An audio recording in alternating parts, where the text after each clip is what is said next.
Hello, everybody, and welcome to episode 22 of EXP Culturecast. This is EXP's official diversity, equity, and inclusion podcast, and it's what we call the biweekly podcast that makes us us. I'm Cody Gilkeson, your senior manager of diversity, equity, and inclusion, and today we're talking about a really cool recognition day that often gets forgotten. We're talking about World Day of Social Justice, which is just happening now. So today I've got a special guest with me, a representative of the Black EXP Network. We have Mr. Ian. Is it Ian Thompson or Ian Michael? Well, my first and last name is Ian Thompson, but my stage name is Ian Michael. Okay, we'll go Ian Michael then. I'm here with Mr. Ian Michael. So Ian, do you want to introduce yourself?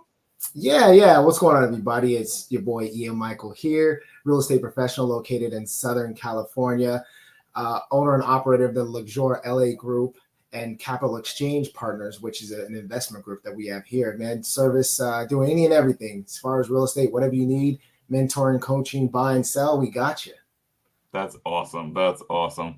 Well, so we're here to talk about World Day of Social Justice, which is obviously a super important topic and something that the diversity, equity, and inclusion team has been wanting to talk about for years, and we're just waiting for the right guest or the right moment to do it. And we figure now we've got this podcast out.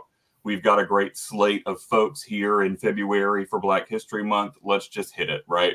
Mm-hmm. So we're going to dive right into the questions. I want to talk about how can people, everyday people, you and me, individuals, or our communities or organizations, how do we promote social justice on a daily basis, not just today? Yeah. So that's a great question. I mean, a lot of people want to get involved, but just don't know how to. And how people can get involved is, number one, speak on it. Speak on it. Talk to your peers, talk to your mother, your friends, your family, significant other. Talk to the people about what's going on, what's in your heart, what you think you know, what you don't know. And on top of that, maybe reach out to different people who you already know that are involved in these activities. So I'm saying there's plenty of groups out there. There's plenty of networking associations that are out there that tackle some of these social injustice issues. It's a quick Google search. If you go to meetup.com, that's a great resource to join different groups and to be able to advocate for these things. So I think that's one thing that we can do is just, once again, reach out to people, talk to people, and get involved. Get involved. That's the way we move. That's it. And I always preach that you can't know today without looking back at yesterday, right? Oh. So knowing your social justice history is really important here. So do your little bit of research on that as well. And as well, also, here at EXP, we have the luxury of having one EXP. We've got 14 different resource groups for people from all different backgrounds. And all of these groups are not limited to folks from those backgrounds either. It's you can come in, you can join the conversation, you can be a part of the community, you can learn what the lived experiences of these folks is, right? So I'm a member of BEN, I'm a member of EXP Asian Network, I'm a member of the Young Professionals, and that's not my truth. But, it's something where I'm able to go in as a DEI professional and learn something new every day. And I think we have opportunities throughout the year, like Black History Month and Women's History Month and Earth Month, even, or Seniors Month or Military Month, where we can take that opportunity to not just go out and have some drinks and celebrate a holiday, right? But take a minute and learn why we're celebrating, right?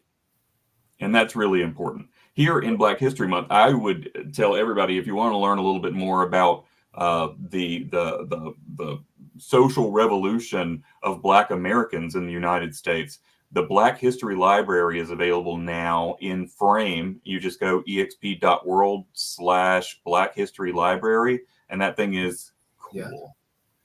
So beyond just here, what are some of the pressing social justice issues around the world today? And how can we raise awareness of those things? Yes. So there's a lot of social justice issues, not just here in America, but just all over the world that not a lot of people know about, like the refugee situations in places like Russia, Haiti, Palestine, right? United Kingdom, yeah. Yeah, United Kingdom, right?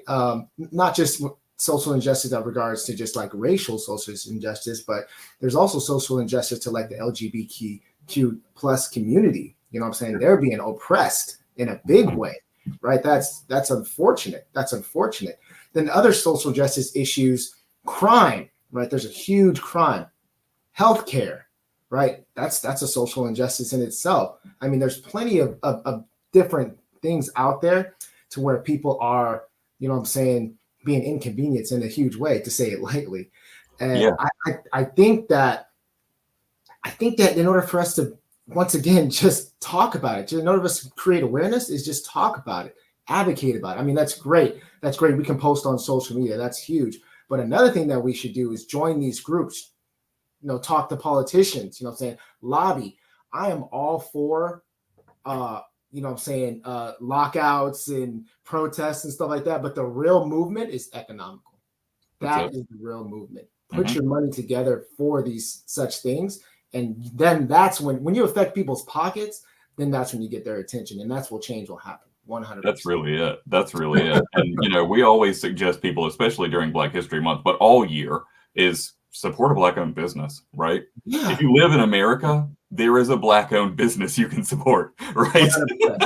100%. Yeah. And there's a number of lists. All you've got to do is go to Google and look for Black-owned businesses in my area, and you will find them, right? It's, you know, obviously the LGBTQ issue worldwide is not going away, and it's one that's really near and dear to my heart. But I'll tell you, one of the pressing social justice issues I think we face here in the United States is prison reform and the state of prison reform. Yeah. And you know, we have a higher percentage of our population in prison than any other country in the world, and the incredibly disproportionate number of Black and brown people who are sitting in cells for crimes that are nonviolent is staggering, right? And then those people that are in there for nonviolent crimes are treated like human waste, right? So that's something that I'm really, really passionate about. I think another big social justice issue that we've got going on in the United States is our public view on the homeless, right? Yeah, we have a huge problem with that over here. Yeah, and that's one that we as real estate professionals actually do have the capacity to address, right?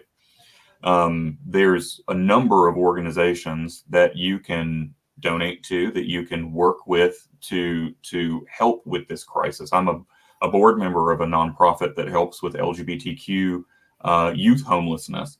And I just think that it's something that can make such a profound difference in the housing market, right? If we can find affordable solutions for the kinds of people who have been forced onto the street, right? Yeah, affordable housing is a huge, huge need. Huge need. Yeah. And coming up in April, we'll have a bunch of content on Fair Housing Month too. And that also strikes right there with it. No, I love it. I love it. So let's talk about how intersectionality plays into all of this. Are you familiar with the term intersectionality and what all that really means? Yeah, very briefly. But if you want to go ahead and explain it, let's go ahead and get to it. Yeah, I'll hit it for the highlights for the folks in the cheap seats that don't know what we're talking about. So intersectionality, essentially, what intersectionality is. Years and years ago in the 80s, there was a woman who did a study because she was a Hispanic woman in the professional work setting, right? And she noticed that when she looked at studies, Hispanic people made a certain percentage on the dollar compared to their Caucasian counterparts. And then she noticed that women made a certain amount to the dollar compared to their male counterparts. But when you actually put those two things together, a Hispanic woman was making exponentially less than either one of those categories separately. So intersectionality is that piece about all of the different pieces of our identity, be it our social standing, be it our race, our geographic location, our education, our color of your hair, height, weight, all of those things that make us who we are. When you intersect all of those things, we're more prone than others may think we are. And we're also more different than we think they are, or than we think we are. So when we talk about intersectionality, how do we think that the intersectionality of different social issues impact the overall fight for social justice? And what can we do about approaching that complexity? I'll take, for instance, we look at the Black Lives Matter movement, right? It really caught fire because of police brutality on cisgender Black men, right?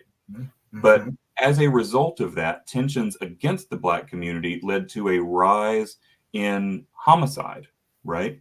And then we saw the rise in homicide particularly spike with transgender Black women, right? Which have always sort of been a grossly disproportionate community that really experiences a lot of murder, right? But we saw that spike in such a way that's an outlier, but it's also part of this same movement that's sort of bubbling under the surface. You know what I mean? Yeah. Yeah. So when we're thinking about intersectionality, what can we do to keep those folks that aren't the one that's in the public eye in our mind? Yeah, yeah, I love that. I love what you just brought it up, because I can equate it to the Black community, right? So a lot of the underserved communities, the high crime areas, kind of like what you already mentioned, are Black and Hispanic, right? Why is that? Well, there's also a study saying that, you know, the higher the poverty rate is the higher the crime is, right? So you have high crime because you have high poverty. Well, why do you have high poverty? Well, in past instances, poverty correlates to not having the job. Well, why don't you have the job that makes the income? A lot of that resides because the education is not there. Well, why aren't they educated? Well, it goes back to, you know, Black and people of color weren't allowed to be at the same schools as white people, or their schools were severely underfunded. You know what I'm saying? So it's really a domino effect. It's really not just one particular thing. It's really the root of this goes back ultimately to slavery and segregation, right? That have pushed these people all the way back to what brought us to where we are today. People don't necessarily realize, oh, there's high crimes in these Black and brown communities. They're just, you know, that's just what they do. No, there's a domino effect that led to everything to what it is today. You know what I'm saying? That's exactly. You have to peel all the layers off that onion, right? And there's so many, it's so complex, right? This thing that it's like, and like you mentioned, isn't even a fraction of the factors that lead to what we have today in society, right? A fraction of the factors. Yeah. A fraction. So in order for us to pretty much kind of level the playing field, we got to have specific things for specific people to where they're able to take advantage first, right? A lot of people are thinking, well, shoot, that's racism. People shouldn't do that. That's what we did in the past. Well, we have to correct some of the actions that we did in the past, and this is the only way to do it. Right. And that it goes back to, you know, people understand diversity, right? People understand inclusion. People often aren't so clear about the equity part of DEI, right? And equity, that's, you know, we often show a graphic for equity where it's sort of giving everybody an equal seat at the table based on all of the societal factors around them. And based on, you know, a lot of pieces, you know, of that puzzle. So we often show the image of you have a tall man and a short man and a man in a wheelchair, and they're all trying to see over a fence into a baseball game, right? Yeah. And so equality would be you give all of them a box.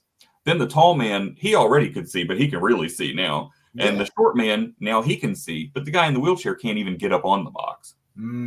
So instead, what we should be doing is don't give the tall man anything. He's got what he needs. Give the short man the box. Now he can see. Build the man in the wheelchair a ramp. Now everybody can see. Different solutions for every person to make sure they have the same view of the ball game. And that plays into the intersectionality piece really, really heavily. Because when we talk about the issues facing Black folks, we also have to talk about there are subsets of that population that have it even worse than what we're describing. Yeah. Right. Yeah. So, it's one of those things that, there's I wish I had the stat on the tip of my tongue or right in my fingertips, but I was looking at percentages of people in the C-suite of different companies all around the nation and the world. Mm-hmm. And the number of Black folks looks like it's greatly increasing, while the number of Black women has stayed constant since around the early 2000s. Right? So it's progress, but not for everybody. Right. Yeah. Interesting. It's interesting. Intersectionality plays a heavy role. So let's talk about what role can policymakers, governments, senators, whatever, the folks that are making the laws and making the rules, what can they do to advance social justice? And can we think of any policies that really have shifted the needle, have done good? Yeah, I mean, the people that make the rules are ultimately the most powerful people, right? Because we got to play by the rules for the most part. Yeah, right? For the most part. So they're the ones that can ultimately make the change. So, I mean, there's rules that have been out there, like, I'm just going to throw it out there, like affirmative action. Some people like it, some people don't like it. Some people have many different views. But if we can get more policies and more procedures like that, to be able to, like you said, level the playing field, give the person the wheelchair a ramp, give the short person a box, and let the tall person, do what he does already because he's already at advantage. Mm-hmm. I feel like that would press us forward as a community, as a group, way more easily than just having to fight on the regular level. You know what I'm saying? Right. Yeah. I think affirmative action was a very, very, very bold idea. Mm-hmm. In a country where we've had very few of those when it comes to leveling the playing field. I think when we think about in the United States, there haven't been many swings that big, other than we look back deeper into history to integration in schools, and we look back in history to the Emancipation Proclamation, right? Mm-hmm. There really haven't been other, which I'm trying to think of other ones. The Voting Rights Act was a big one, but that one got gutted. Yeah, so I think for policymakers, it's being willing to take those big swings and knowing that we live in a divided society. Not everybody's going to like it, right? Mm-hmm. And maybe on paper it sounds great, and in practice, it's not going to turn out so well, but we have to try, right? We have to try. Yeah, I think that's really, really important. And I also would urge folks that, if you have a senator you can write to or a governor you can write to express how much this kind of thing means to you, that is important. Senators, they often do read those letters. And the more compassionate and heartfelt, the better. I think people don't take advantage of the fact that they can write or call their congressman enough or congresswoman enough, right? Because we can move the needle on this. And I think particularly right now, the concept of diversity, equity, and inclusion is under attack. Yeah. That's something that's being removed from college campuses and being removed from workplaces left and right because there's a fear of this sort of woke agenda, right? Which is nonsense, really. I mean, what we preach essentially at diversity, equity, and inclusion, there's a lot of factors, right? But I'm essentially trying to show you how to be a better ally to your fellow human being, right? That's simple, right? Bare minimum. there's no underlying agenda of me trying to turn your kids gay or it's not what we're doing here, right?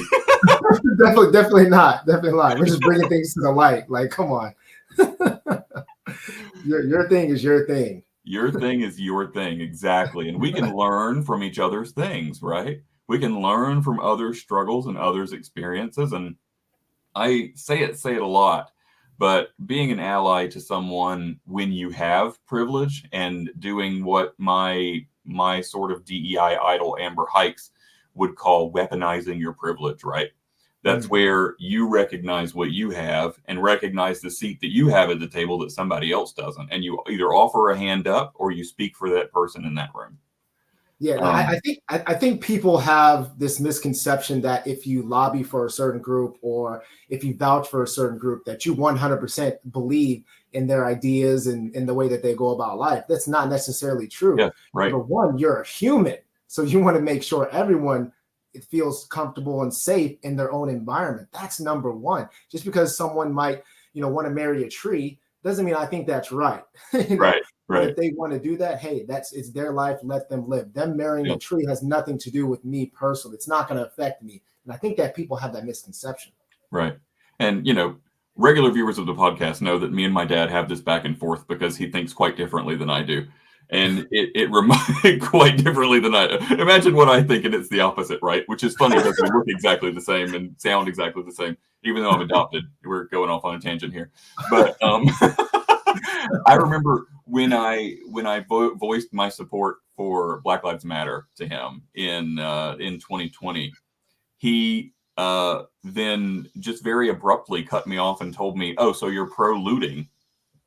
Yeah, and I was like, "Wait a minute!" But it's having conversations with someone like that makes you realize the kind of perception you're fighting against, right? Yes. I can't get into a deeper social issue of why this was important in our society in a moment that needed to happen if we can't get past. But somebody took a microwave from my Target, like. So, yeah. That's funny, but that was a huge thing. People, people really associated the BLM matter with like riots and stuff like that. Totally not getting the issue.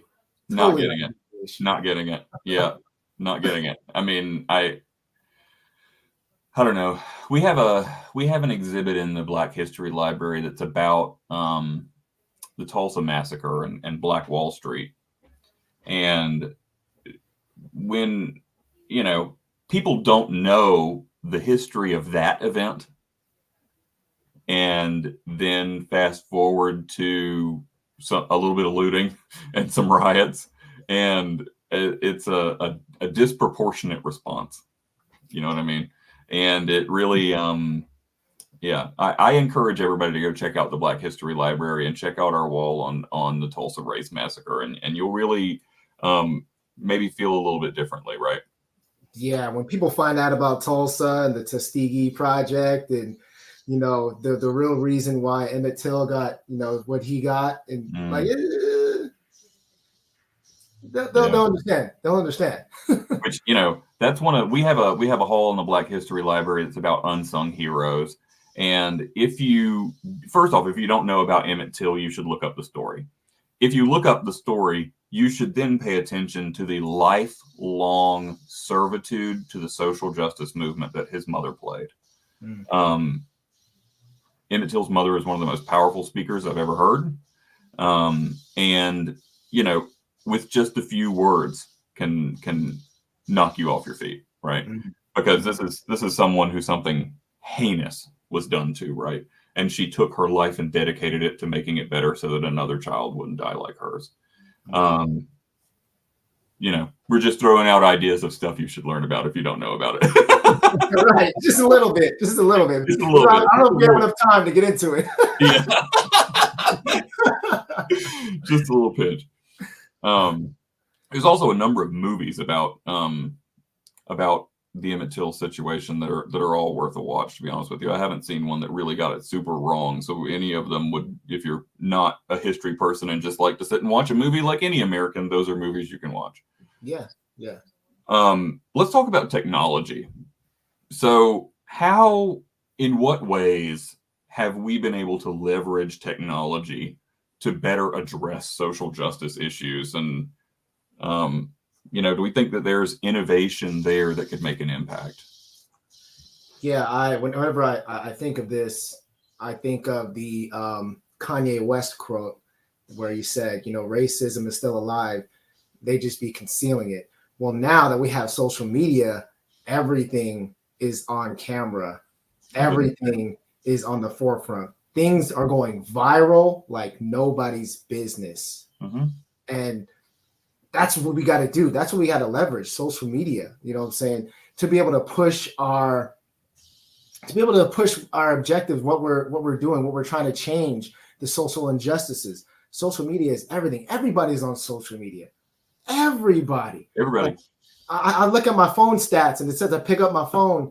You know what I'm saying? I've been on my phone for 5 hours a day. I'm like, what? How? And then, and then I keep track. You know what I'm saying? That every 5 minutes, I'm like, you know, hey, what's on Instagram? Hey, what's on Facebook? Hey, what's on this and that? That's it, yeah. You know, so let's actually use that for actual good. You know what I'm saying?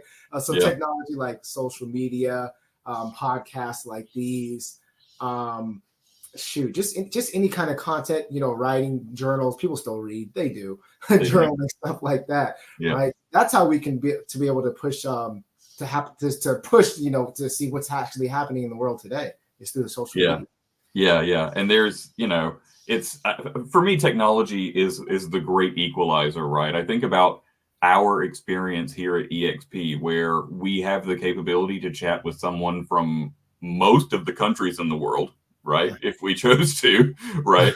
And, you know, we can go into our virtual office and be talking to someone halfway around the world. And that is very powerful. Yes. And the other side of that coin is we now have the capability to find community, to find our tribe, in all of these various workplace groups, right? In all 14 of our 1EXP resource groups and any more that may come up in the future, where we can go in and we can find folks that have been through what we're going through, or maybe, you know, can help us through something. You know, it's not just back in the day where you knew the people on your street, right? My circle of friends, the closest one is at least one state away, right? So that's just, you know, it's the beauty of technology is bringing people together. And I also think technology plays a little bit of a role in this cancel culture movement. Which is, you know, it's got its ups and its downs, this cancel culture thing. But I think ultimately society is a little tired of it. And we have to recognize that and still find ways to hold people accountable and not grow numb to it when folks are openly sexist, racist, homophobic, ableist, ageist, any of those things, right? We have to hold those people accountable for that if they're making those statements in public. Because this is a country of free speech. It also is a country of free speech where you're free to tell somebody what you think about what they say. Right? I'm not telling you to go out and get in fights with people you don't agree with. That's not what I'm saying. But we do have the power to educate people and ask them to do better, right? Yes, and give them the opportunity to explain what they meant and said. You know, what about what came out of their mouth. You know what I'm saying? Because just social media, man, it's a gift and a curse. People could cut just a portion of your conversation and just not give you that time to explain it, you know, on the back end, what you really meant to say, right? So give people the explanation, the time to, you know, back what they're saying. Really. Let people, you know, really explain the situation, and be sure to look at any time somebody gets canceled. Be sure you're looking at both sides of the equation. We've unfortunately seen a pretty drastic uptick in people weaponizing cancel culture and just making accusation, and that person's already canceled before we know the truth, right? So, you know, we also have to have compassion for people that are, because we're all people. Even people who may say something racist are people who are capable of change and doing better, right? They shouldn't be canceled forever and ever, amen. They have the capacity to learn and do better and correct their actions through amends, right? Yes. Give them the opportunity to change, correct their wrongs. I love that. We definitely don't do that as a society. We write them off, and it is what it is after that, unfortunately. That's it. People can change. That can't teach old dog new tricks. Malarkey is the oldest. That's garbage. That's shenanigans. No, that's not real, right? People can change. and people's views can change. And I think we need to, as a society, accept more that sometimes you're given new information that's capable of changing your mind. Yes. And we can normalize that. Yes. Right. People have views and thoughts on specific things because they're not fully educated on those specific things. That's it. Or their lived experience maybe taught them that what they believed was the right thing to believe. Yeah. People called Barack Obama a waffler when he all of a sudden evolved on gay marriage, right? That's a man who got more information, learned more about it, and changed his mind. Excellent, 100%. In full disclosure too, myself, like I grew up in Orange County, you know what I'm saying, which is predominantly, white area. And growing up, I faced a lot of adversities, so I never forget, you know what I'm saying? And this is actually true. I'm not just making this up. You know what I'm saying? I remember playing baseball, in 8th grade. I was balling, you know what I'm saying? I was balling. I had a high on base percentage. I was defensive player, you know what I'm saying? I was defensive player of the week many times in my league. And then I noticed on the All-Star ballot, my name wasn't on there. And I'll never forget that day. Like I rode my bike to the park to see the list, and my name wasn't on the list. And I'm like, damn, why isn't my name on the list? I called my coach crying, like, why wasn't my name on the list? And he told me, he was like, hey, if things were different, you'd be on that list. And so ever since he told me in 8th grade, I used to thought like all white people were the same. All white people were the same, racist, didn't give you the chance, yada, yada, yada. Then growing up, you know what I'm saying, growing up outside of Orange County, going into LA County, this, and that, I've come across a lot of people that were huge allies. You know what I'm saying? More people that were helping me, pushing me forward than holding me back. And so that actually changed my perspective on how I view a certain people. My experiences led me to believe one thing, 100%. But like I said, I live life. My experiences change, my surroundings change, right? That's the key thing. Surroundings change. And now I have a different outlook on life to a specific people. So, so whenever people say, hey, you know what, I've lived my life this way, I thought this way and that way, I totally understand, but I just encourage them saying, hey, there's a whole new world out there. You just got to go out there and explore it. Yeah. That's huge. And, I talk a little bit about this in some past episodes, but I consider myself very lucky and sort of destined to be in the position that I'm in, because as a kid, I spent a great percentage of my time in a nanny's house, right? Where essentially my parents didn't really have the time to raise me. So they sent me off with a woman that they trusted to grow up sort of in her household until it was time for me to go to school. So in my formative years, I spent all of my weekdays in a Black household, right? Oh, wow. And it really shaped my perception pretty heavily, because from a very young age, I knew when I got home and my parents said racist things that they were wrong. And I don't think many people grow up realizing that early, 6, 7, 8 years old, that your parents aren't always right. Wow. Right? About things as big as people, right? And it was always a weird position to be in as well, because my parents trusted May to take me into her house and raise me. But then when they brought me home, tried to like deprogram me from being perceived as too affected by being immersed in Black culture, right? So it was a strange upbringing, but it was one that has always led me to question conventional thought about other people. Right? So I think about that a lot, and how many people that I know in the town I grew up in the Deep South, our population is almost evenly split 50-50 Black and white. No other races, just Black and white. Yeah. And I think about how many of my Black friends had never sat down for a meal in a white family's house, and how many of my white family and friends had never sat down and had a meal in a Black person's house, and they still haven't to this day, right? Wow. And how much that would change their perception just to go and be able to have a dinner in not a performative way where you're putting on for somebody because you have somebody of another race in your house, but just see how they naturally are, right? It changes a lot of your perception, right? And I'm also very, very lucky that May, the woman who, rest her soul, she passed away a couple years ago. But she daily, it was me and 4 of her grandkids that were in her house all day.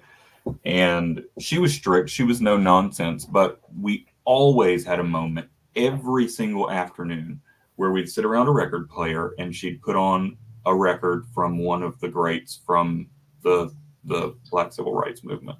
And we'd listen to Dr. King, and we'd listen to Malcolm, and we'd listen to all of these people, right? And if it wasn't that, we were listening to classic Motown music so that we understood culture and weren't just listening to the kind of music that was on the radio in the 90s, right?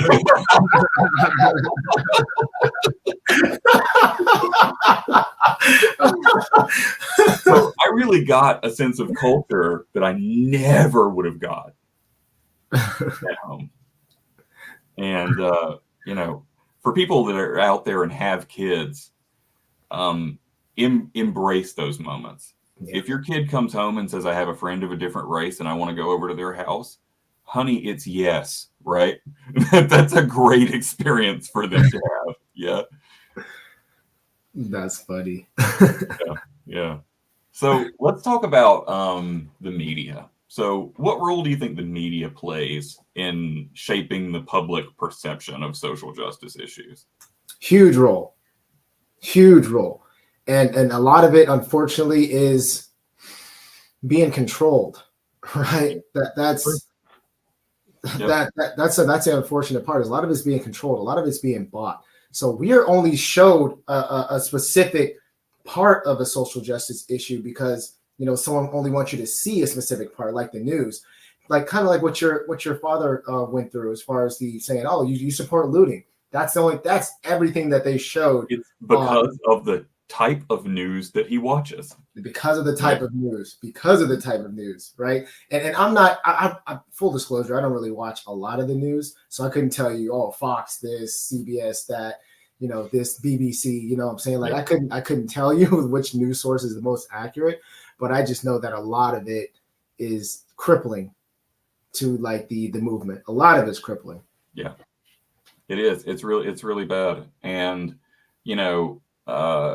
we also see often that beyond just the news has a major, huge impact on everything, and particularly people's digging their heels into their own views, right? If you have a negative view or a bias, you can find something. Easy. But also the way that Hollywood portrays different groups of people, right? Yes. People with mental illness get a really bad rap in Hollywood.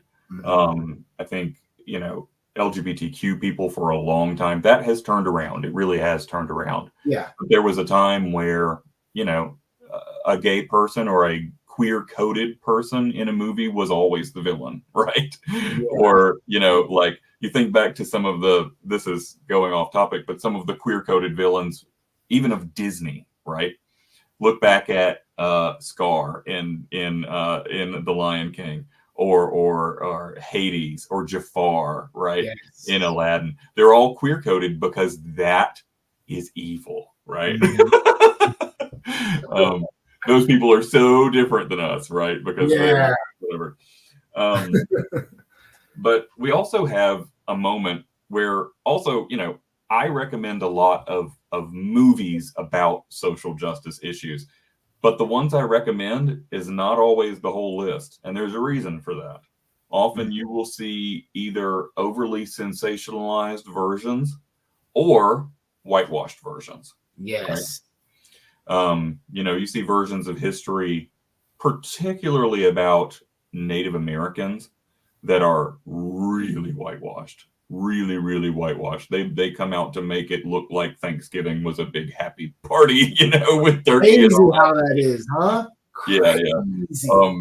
Or even we often talk about this is every LGBTQ person's least favorite movie of the past 10 years was a movie called Stonewall, where Hollywood made a movie about the Stonewall uprising, but replaced all the black and brown people with white people, and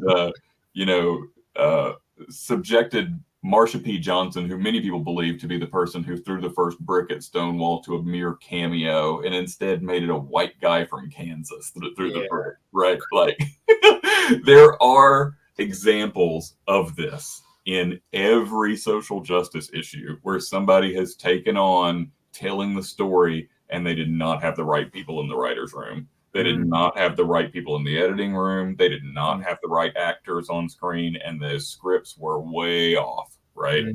Yeah. So make sure that before you watch a movie to shape your idea of a moment in social justice history, just do a little digging and see about factual accuracy. Now, I'm not going to say that every movie has factual issues, right? You can see a gas canister under a chariot in Gladiator, right? But those things don't ruin the movie, right? That's a bad example because Gladiator is very inaccurate. But, don't throw out the baby with the bathwater. What you're really looking for is ways that movies gloss over facts or whitewash, right? And if you see any of that stuff, just skip it and find another movie. There are plenty of good movies that really do tell mostly the whole truth in a way that's entertaining. Yeah. I'd point to movies like Hidden Figures is fantastic, right? The Selma is great. Right? Yeah, I was going to say, the Selma was great. Yeah. That was great. It showed you everything about his life. Brand new one that's on Netflix now in 2024 is Rustin, about Bayard Rustin, who was Martin Luther King's trusted advisor that helped, put on the March on Washington, and was an openly gay man who, you can imagine what kind of tribulations he went through in the 60s being in that position as an openly gay man, right? Sheesh. He went through everything. Went through a little bit of it all, right? So long story short, media has a big impact, and you have to be careful what you consume. 100%. Right. So the last question I want to wrap up with is, how can we ensure that this conversation about social justice stays inclusive and representative of all voices and perspectives? How can we keep this conversation going so people talk about it and open it up to more communities than we've talked about? Yeah, great question. It's kind of like what we've been talking about, is combination of everything, right? So number one, having these conversations starts with your family. Having these conversations with your family, because kind of like what we talked earlier, the schools will teach you one thing. The internet will teach you another. The news will teach you something totally different, right? So kids are consuming this, adults are consuming this, everybody's consuming this, but let's talk about it. Let's just not assume that one source is right, or just because my friend says something, we think that he's smart or she's smart, that we're going to go with that. Like, let's talk about this in-house. And let's talk about this with other people that don't look like me and you. Let's talk about it with different cultures, different genres, genres, what I'm saying, of people. Talk about it with different people in politics. Talk about it with different people in entertainment, how they faced, what I'm saying, athletics, everybody. Just have groups and let's talk. That's the biggest thing. Just let's talk. That's it. And everything. Talk. Yeah. And also remember that we talked about intersectionality earlier. Every single person is different. Because normally when we talk about intersectionality, we do this exercise where we list off 30 different things that can make up a person. And then we ask them, now how similar do you feel to the person sitting closest to you who shares a race or a gender with you, right? Everybody's super different, right? Super, super different. So if you're expanding your circle, don't ever take for granted that I have checked the box of knowing about this experience because I have this kind of person in my group. Because the next person, even if they fit a lot of the same categories, does not have the same lived experience, right? So it's important to talk to everybody, right? Welcome all views. And, take the best bits from everybody, and suddenly you become this mosaic of a person who has opened up to having more color in their life. Yes. Which is a beautiful thing. It really is. Really is. I don't think we could end it better than that. So right. That was a great conclusion there. Ian, it was lovely to have you on. It was a great conversation. We look forward to seeing what you do in your future at EXP. And for more information about diversity, equity, and inclusion, you can follow us on Workplace at the Diversity, Equity, and Inclusion Workplace page. We always ask people to find 1EXP or any of our resource groups. On the top of the 1EXP and the DEI pages is a big list of all the resource groups that you can join. You can join as many as you want or as few as you want. Just go in, participate, learn some stuff. Also, if you're an agent, they're fantastic at referral networks. For that, you can also grow your business. There is a financial side to this as well. As always, I've been Cody Gilkeson here with the Culturecast. Like us, subscribe us. We'll see you next time. See you soon.